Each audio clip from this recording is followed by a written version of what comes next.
Venons-en maintenant au professeur King que j'ai mentionné dès le départ. Le professeur Karen King, professeur de l'université de Harvard, a exposé sur ce petit morceau de papyrus. Ça peut paraître grand sur l'écran, j'ai essayé de l'agrandir pour que vous puissiez le voir un peu beaucoup mieux, mais en fait ce serait à peine la moitié de ma main.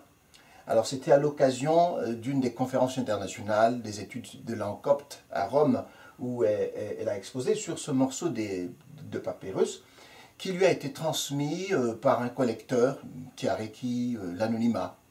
Alors, c'est sur ce petit morceau de papyrus que pour la première fois on retrouve Jésus lui-même, en ses propres termes, en train de parler de sa femme. Mais je ne vous en dirai pas plus, prenons plutôt le professeur King et je reviendrai là-dessus avec un commentaire.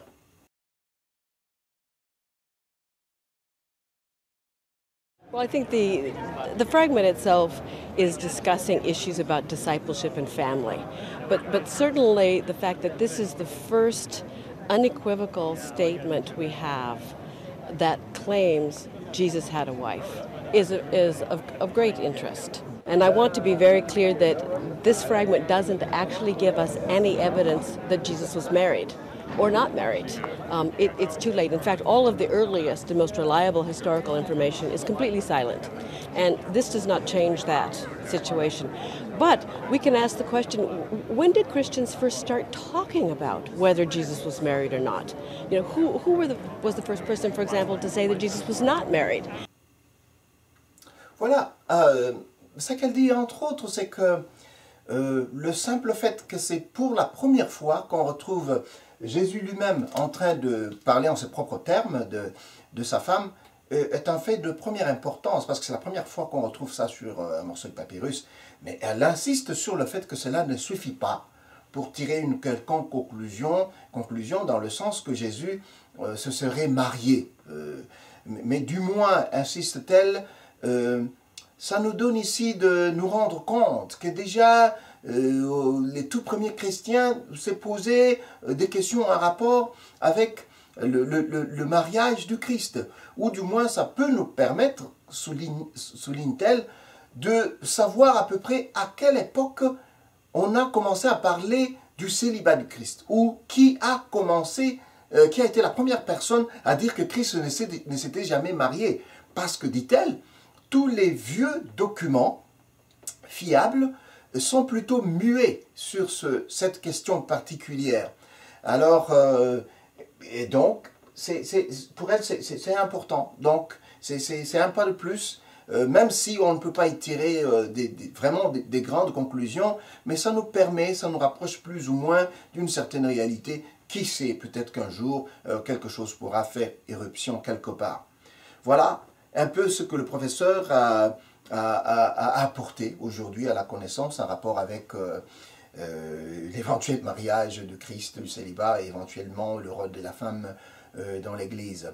Mais j'ai eu l'occasion de discuter avec le professeur, monsieur l'abbé Jean Bosco Matand. Il se trouve être le directeur, ou plutôt le recteur, de l'Université catholique du Congo. Il m'a accordé une interview et nous devons nous excuser tout de suite parce que nous l'avons pris après une célébration eucharistique qu'il a lui-même animée et il y avait encore beaucoup de bruit de fond, étant donné qu'il n'avait pas beaucoup de temps, ben on a dû quand même passer l'interview.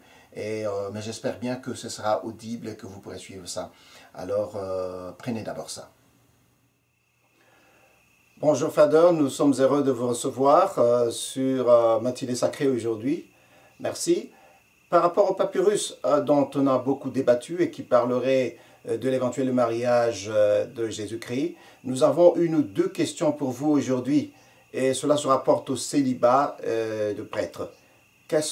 Comment justifiez-vous le célibat du prêtre? Bon, d'abord un mot sur le papyrus en question. C'est que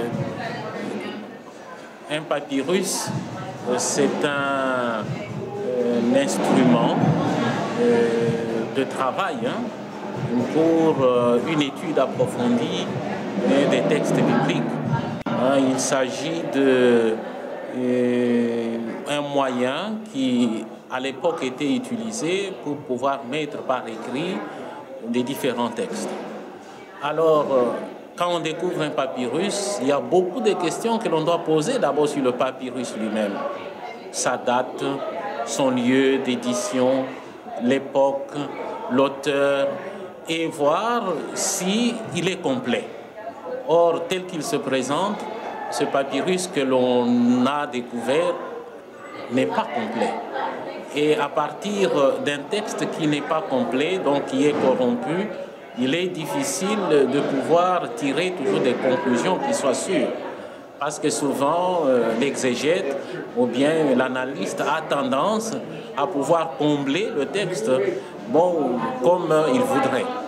Alors, cela dit, quand la question en rapport avec le célibat, comment on le justifie? C'est que, comme la tradition de l'Église l'a toujours dit, c'est justifié dans les textes bibliques, dans le texte de Matthieu, au chapitre 19 en particulier, où il est dit qu'il y en a qui se mettent à la suite du Christ et qui ne peuvent pas se marier parce qu'ils sont appelés par le Christ. Personnellement, j'ai toujours vécu le célibat d'abord comme une grâce de Dieu. Donc c'est une grâce que Dieu fait à certaines personnes qu'il appelle à rendre un service déterminé. Et que donc la joie que je trouve dans le célibat, c'est d'abord la joie de répondre à cette grâce divine qui m'est accordée, qui ne vous est pas par exemple accordée ou n'est pas accordée à d'autres personnes. Alors, et on voit que cette grâce, par le ministère que nous exerçons, nous permet d'être beaucoup plus disponibles et beaucoup très accueillants envers tout le monde. J'ai l'expérience de certaines églises où cela n'est pas pratiqué et où le pasteur ou la personne qui est appelée à exercer le ministère sacerdotal, parlons de l'église orthodoxe par exemple, souvent n'est pas très disponible pour les autres. Parce que dans la logique normale des choses, il faut qu'il se rende d'abord disponible pour sa propre famille. Alors le célibat nous rend libres, détachés et capables de répondre comme un soldat à tout moment pour aller rendre service au Seigneur. Mais pour finir, peut-être par rapport au papyrus, Father, est-ce qu'on peut imaginer que Jésus se soit marié une fois? Qu'est-ce que cela changerait réellement à la donne chrétienne ou à la vie chrétienne? Justement parce qu'il s'agit d'une imagination, donc je ne me risque pas là-dedans. Merci beaucoup. Voilà. Voilà ce qu'était la brève entrevue avec le recteur de l'Université catholique du Congo, Monsieur l'abbé professeur Jean Bosco Matande. Il faut dire que, comme vous l'aurez soupçonné, comme j'essaie de le dire, en quelque sorte depuis le départ, toutes ces spéculations donnent un champ ouvert à de la réflexion. Et l'autre question que je voudrais poser pour finir, c'est est-ce que si Jésus ne s'était pas marié, est-ce que c'était dans un sens d'une ascèse, par exemple? On sait que dans certaines autres formes de religion ou dans certaines écoles de sagesse, certaines formes de yoga, on parle de l'ascèse et de l'abstinence en termes de, si vous voulez, de la sexualité pour booster l'énergie ou pour préserver les énergies vitales. Et bon, voilà, tout ce que je peux vous dire là-dessus, c'est de vous recommander de faire de la lecture. Il y a pas mal de gens qui abordent ces genres de questions sur la sexualité, les énergies qui rentrent en ligne de compte. Online, vous pouvez trouver ça. L'une des personnes qui se penche beaucoup aussi sur la question de la sexualité ou de l'énergie sexuelle, c'est Omram Michael, dont les livres sont maintenant répandus partout, en français comme en anglais. Ce ne vous ferait pas du mal que de essayer de parcourir ces livres et d'essayer de vous cultiver un peu, à comprendre comment est-ce que les autres personnes voient le monde, comment est-ce qu'ils comprennent l'énergie sexuelle et comment ils s'en servent éventuellement dans une certaine perspective. Voilà, cela dit, ça sera fini pour aujourd'hui. On se retrouve tout prochainement pour un autre numéro. Au revoir.